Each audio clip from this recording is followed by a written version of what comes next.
22. Ruth, chapter 1, beginning in verse 1. In the days when the judges ruled, there was a famine in the land.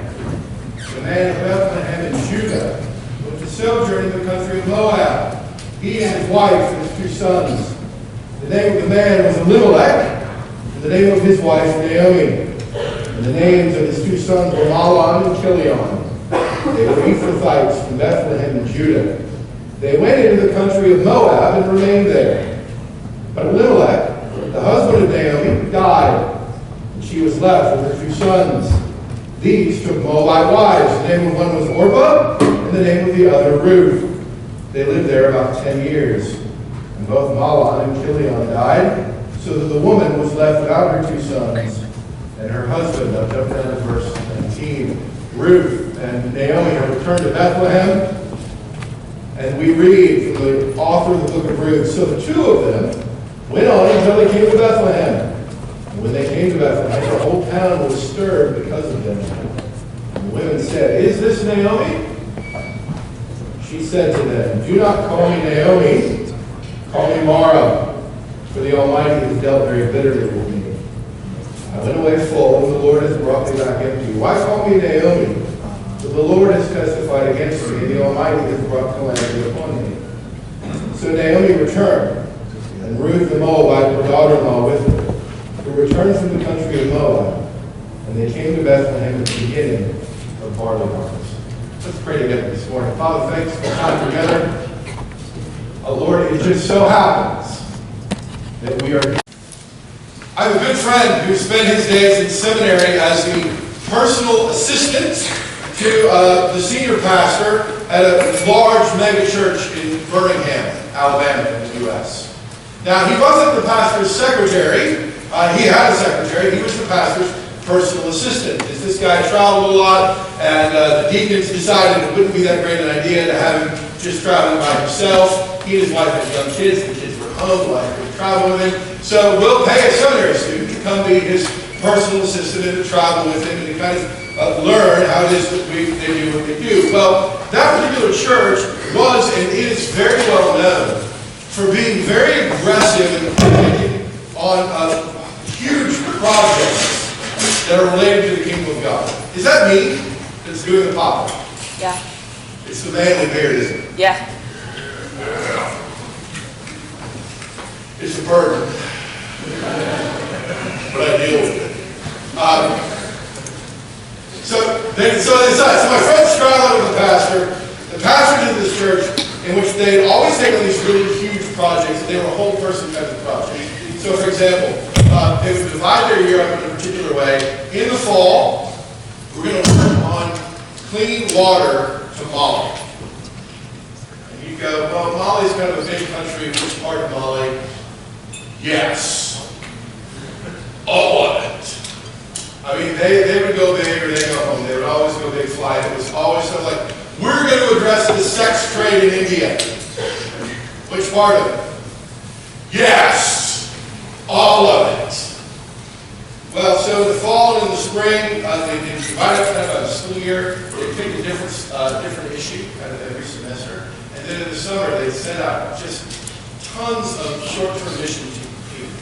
And they'd go out, and the church was committed to missions. They were committed to the whole person ministry. And everything in the life of this church was geared towards this goal and this vision of, hey, we want to make an impact in the world. We're going to go big or we're going to go home.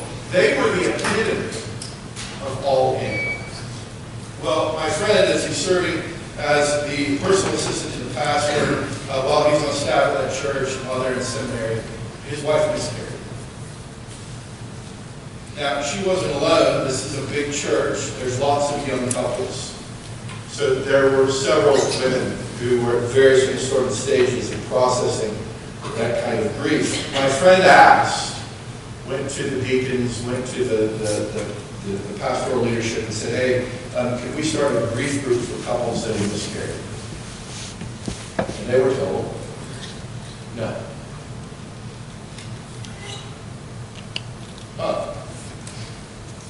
He was then foolish enough to ask, well, why not? Well, that kind of group, a group that processes on grief, which is sort of an internal thing, takes away from the larger vision that the church was doing in that season, which really was bringing clean water to Mali, West Africa. Not long after the church made that decision, my friend resigned. And in the exit interview, he just said to them, listen, we love you guys, we love it here, but we need less epic, less radical, and we need more normal. We need to be at a place where it's okay to grieve. We need to be at a place where it's okay to be broken and just be ordinary. You've been living this year with the theme all in, and I have to admit, I love the theme. I hope you understand that being a Christian is not a part-time gig.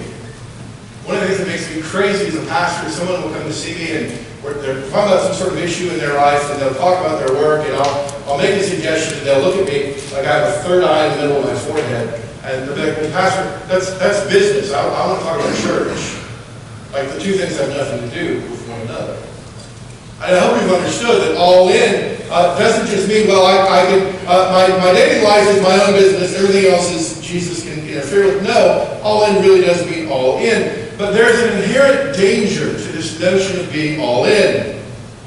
And I want to try to capture that danger with a series of questions. What does all in look like? Does it mean that I have to give up my vocational calling that I'm now pursuing to go live in the developing world?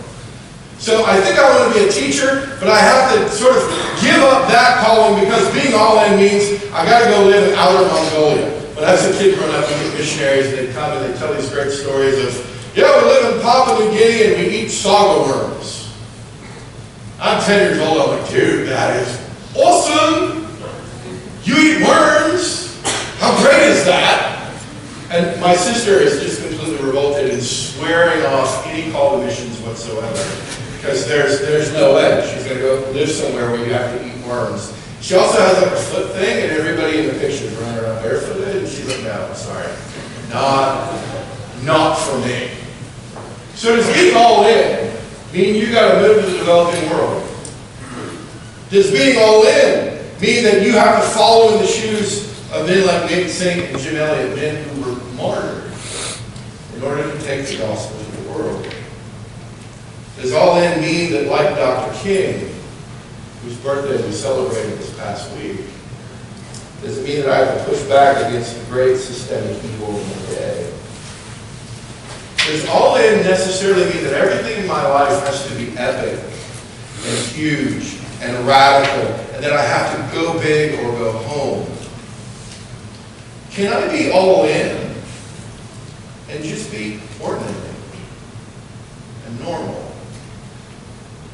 Can I be all in and not having to use all of these really, these huge modifiers like awesome, radical, or my own personal pet peeve, missional? Well, you know, I went and had coffee the other day, it was totally missional. Brother, when I go to have coffee, I just go have coffee because I need caffeine. Right? Missional, listen, if somebody needs to know Jesus, great. We can talk about Jesus all day, but I don't go get coffee because I'm missional. I go get coffee because I'm addicted to the caffeine, and they sell that there, and so I'm grateful for that exchange. So can you be epic, can you be radical, and somehow couple that with normal?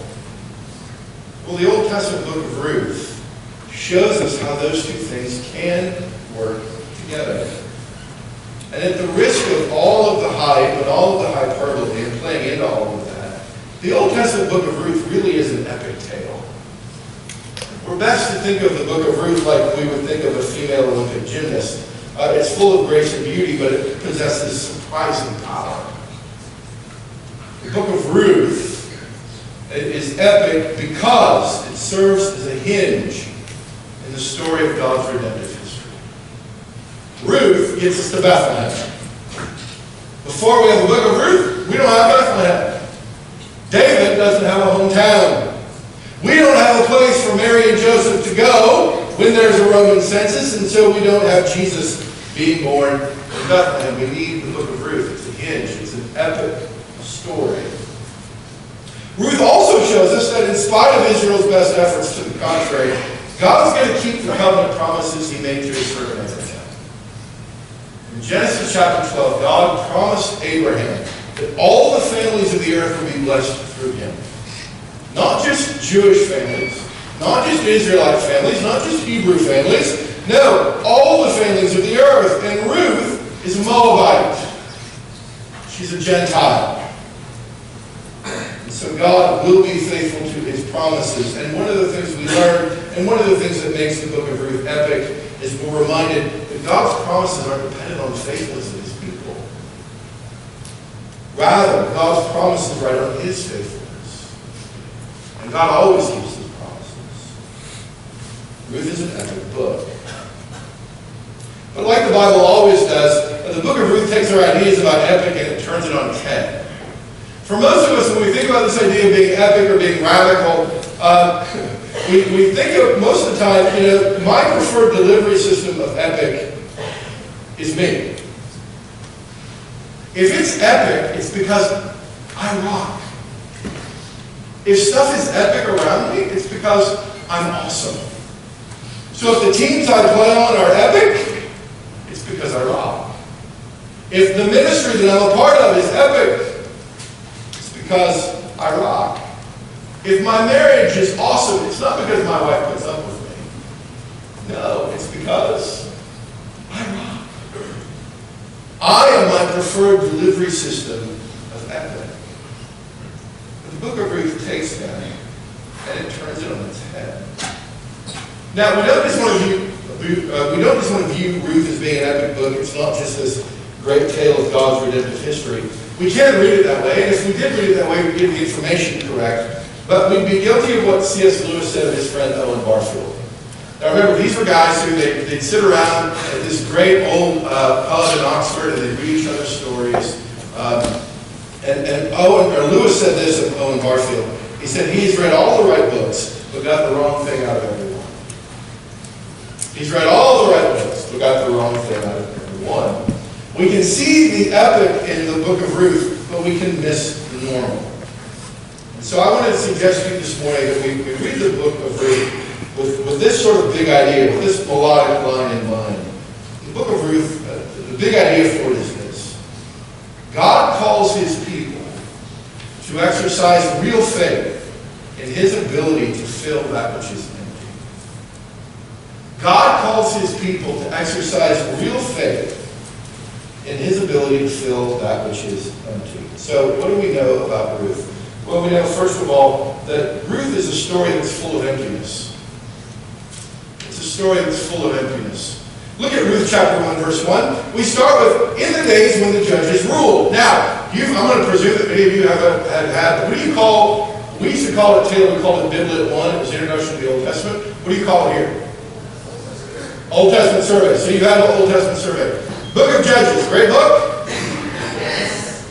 Well, it's an interesting book.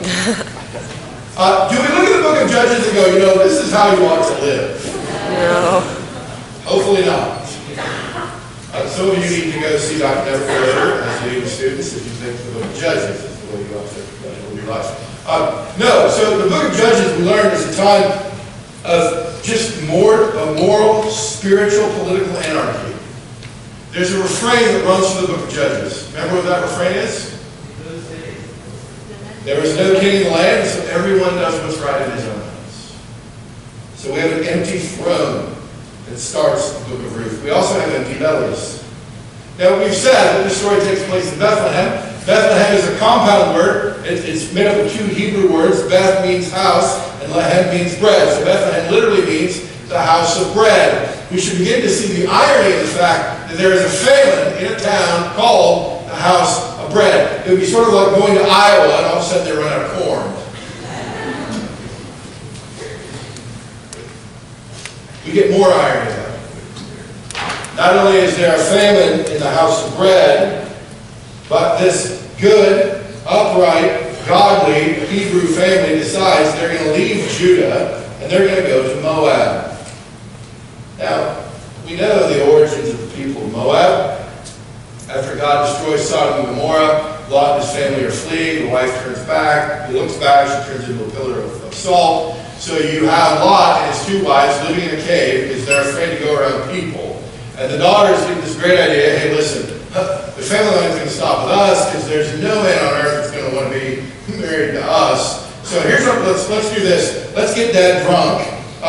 We'll have this incestuous relationship with him, and maybe we'll get pregnant, and then we can continue the family line, and that's what they do. And so the son of the oldest daughter, after a night of drunken incestuous sex with her dad, the name of the son is Moab. That's where the Moabites are. Then later on in the book of Deuteronomy, when God's people are getting ready to enter into the promised land, the king of Moab, whose name is Balak, hires a guy named Balaam. We know Balaam because of his donkey. He hires Balaam to come and to curse the Israelites. He can't do it. God won't let him. He blesses them instead. See, by using irony, the author of the book of Ruth is drawing our attention to this deeper issue that's going on. Famine in Israel was never about just a lack of rain. It was never just a meteorological phenomenon. Famine in Israel is a theological statement. God is saying to his people, listen, you're kind of making a mess of this. You're supposed to serve and worship and honor me, and you're not. You're chasing after other gods. Everyone's doing what's right in their own eyes. Famine is a mean of God's judgment upon his people for their waywardness and their sin. And by judging them in this way, that judgment becomes a means of grace. This is a cue from God to his people to say, you need to repent. You need to stop doing stupid stuff. You need to return to me. But they don't. Instead, Elimelech takes his family and they flee to Moab. And here's irony again. What does Elimelech find in Moab? Well, he finds the very thing he's trying to escape in Judah. He finds death. If we stay here, we're going to die. Let's go to Moab. What do we find in Moab? Death. The writer is heaping irony on top of irony. The book is full of emptiness. There's also an empty wound.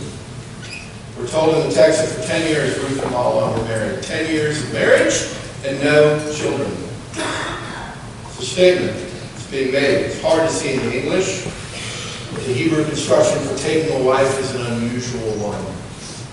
This way, the author of the book of Ruth is letting us know this is not a God-pleasing event. So what happens? 5 verses, 10 years. Naomi loses everything. Everything. Husband's dead, sons are dead. And now we have, in chapter 1, verses 11 to 13, we didn't read this, but now we have these 3 women trying to decide what are we going to do. We have no men. No men means we don't have any rest, we have no food, we have no way to legitimately sustain ourselves. What are we going to do? Naomi says, well, go back. Go back to your gods. Go back to your mother's house. May the Lord deal kindly with you there, because I can't provide for you. There's nothing that I can do to fill all of the emptiness that is now in our lives. No matter how hard Ruth and Naomi may try, no matter how focused and intentional and missional and awesome and radical they want to be, they cannot in and of themselves fill the emptiness that's now a part of their life. It's a story that's absolutely full of emptiness. Well, it isn't just a story about emptiness, but it is a story about God. One of the things that makes me crazy sometimes is we read a biblical passage and then we ask the question right away, well, what's this say to me? Well, let me just suggest in a loving way, right? Sort of like the older cranky Presbyterian Uncle Kyle wants to suggest to you this morning, the text might not be about you. It might actually be about God. And in the book of Ruth, we see that that's actually true. The author is trying to communicate something to us about God, about God's character, about God's purposes, about God's demands, about God's ways. Now, God's name gets used a lot in the book of Ruth. And they're always greeting one another with, the Lord bless you, and also you. The Lord be with you, and also with you. There's all kinds of God speak going on. But twice in the book, once at the beginning and once at the end, we hear what it is that God does. In chapter 1, verse 6, we're told that it's God who visits his people, and it's God who gives them food. That's in the beginning. And then at the very end of the book, in chapter 4, verse 13, we're told that as Boaz and Ruth get married, they do what married people do. And we're told in verse 13 of chapter 4, so Boaz took Ruth, and she became his wife, and he went into her. And the Lord gave her conception, and she bore a son. It's a story that's full of emptiness, but it's also a story about how God is filling that emptiness. He fills empty bellies. He fills an empty womb. He fills the empty throne. We learn that at the very end of the book. The writer of the book of Ruth ends with a genealogy. And in the genealogy, we're introduced to this guy again in the Old Testament intro class. You've probably heard of him. His name's David. He's kind of important as we read through the Bible. So this is an epic book because it's about an epic God. It's about his work. By filling empty bellies and empty marriage beds and an empty womb, God fills the empty throne of Israel. And what really makes it amazing is we don't even know what he's up to until the very end of the book. We don't know that this is really a story about David until we get to the very end. One of my favorite commentators, a guy named Dale Ralph Davis, says this: God is far too skilled at his work to simply bludgeon about his world. God is far too skilled at his work to simply bludgeon about his world. Now, at the risk of sounding like one of those annoying infomercials, by the way, the only one that's not annoying, have you seen, this is completely an aside, so turn off the Bible thinking part of you and turn on that this is going to be sort of silly part of you. Have you seen the commercial for the squatty potty? Okay, YouTube. It's the funniest thing you've ever seen. Let me just warn you, if unicorn poop offends you, don't watch it. But if not, right? So there's your teaser, right? So, but at the risk of sounding like one of those annoying infomercials, there's more going on in the story. This isn't just about getting to David, but we are reminded, aren't we, in Matthew? We're reminded that God isn't done with his epic work via Ruth. You remember whose name shows up in Matthew's genealogy of Jesus' family tree? Ruth. Ruth. By filling empty bellies and an empty throne and an empty marriage bed and an empty womb, God fills the vacancy of all. The need for a redeemer. The need for a Messiah. Well, that's the epic part of the book of Ruth, but what's the normal part? What's the part of it that applies to us? Because after all, we're not going to really be involved in the task of bringing God's Messiah into the world because it's already been done. But what can we do? What kind of real faith does God call us to? What kind of real faith is modeled for us? Well, we need to remember that when Ruth and Naomi reached Bethlehem, they're pretty beat up. I mean, anytime you tell people, hey, don't call me by my given name, which means pleasant, call me bitter. You and God got some stuff you probably need to talk about and maybe work out a little bit. And if you'd ask either one of them if they're capable of great works of faith in God, I think they probably would have said no. They would have laughed at you. But they got to keep going. They got to keep punching. One of my favorite authors, this way, speaking of one of his characters, he said, we wanted to stop, but the world was still asking things of us that we had to give. The world was still asking things of us that we had to give. So how do normal people exercise real faith in the midst of God's epic work? Well, I want to look this morning, I want to think about three of them.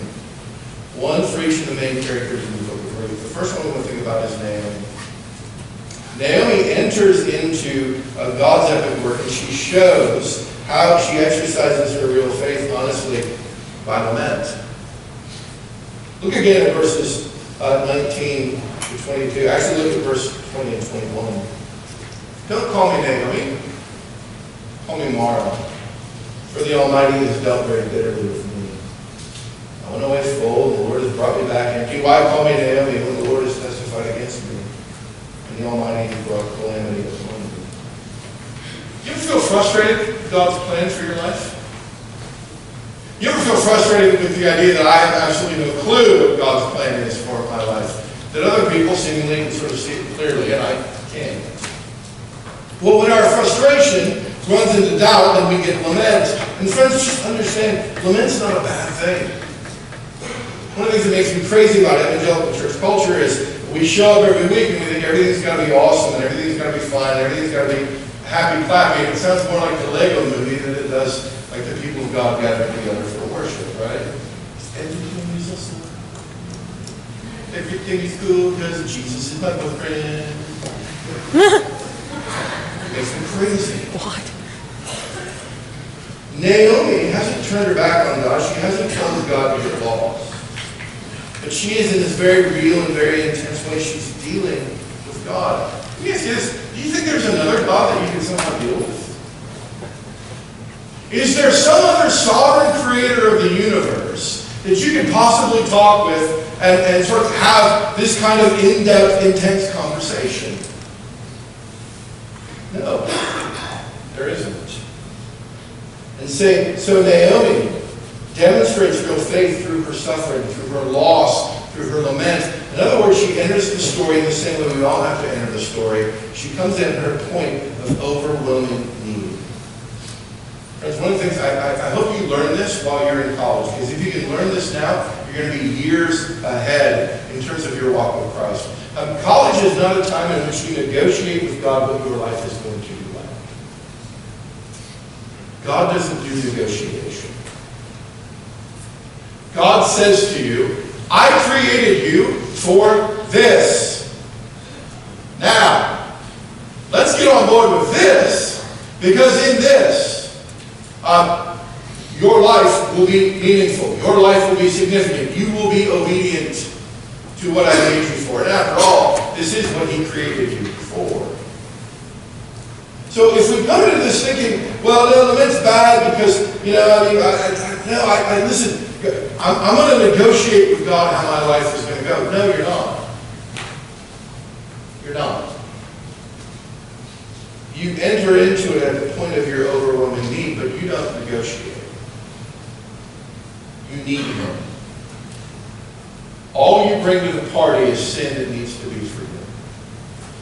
And your Heavenly Father lovingly says to you, yes, you're my child. I'm your God. You're my people. I love you. I have redeemed you. Let's talk about your life. Well, it isn't just that we enter into the work, but God also uses us in this work. And He uses Ruth, which is the second character, in a really sort of unremarkably remarkable way. How does Ruth get used in this story? Look at chapter 2, verse 2. And Ruth, the Moabite, said to Naomi, let me go to the field and glean among the ears of grain. After him in whose sight I shall find favor. In other words, Ruth enters into this epic tale of God's redemptive work by going to work. That's it.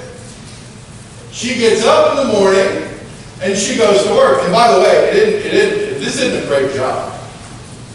Okay? Ruth did not graduate from the University of Moab with a degree in whatever. And then, well, she was kind of between things, and so now she's working at a barista at the local Starbucks. No, this is a picture of two women who aren't going to eat unless Ruth gets up, goes to the field, and picks up the scraps.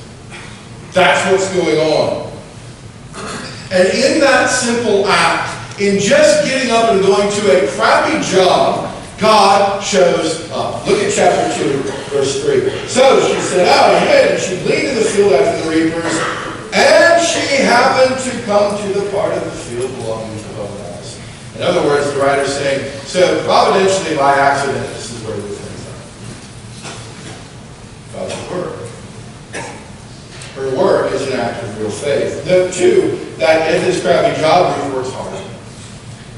In fact, the foreman recognizes this, the hired hands recognize this. That's what catches their attention, is her faithfulness and her diligence to her work. Ruth doesn't show up and say, would you be kind enough to prepare for me? No, she's after.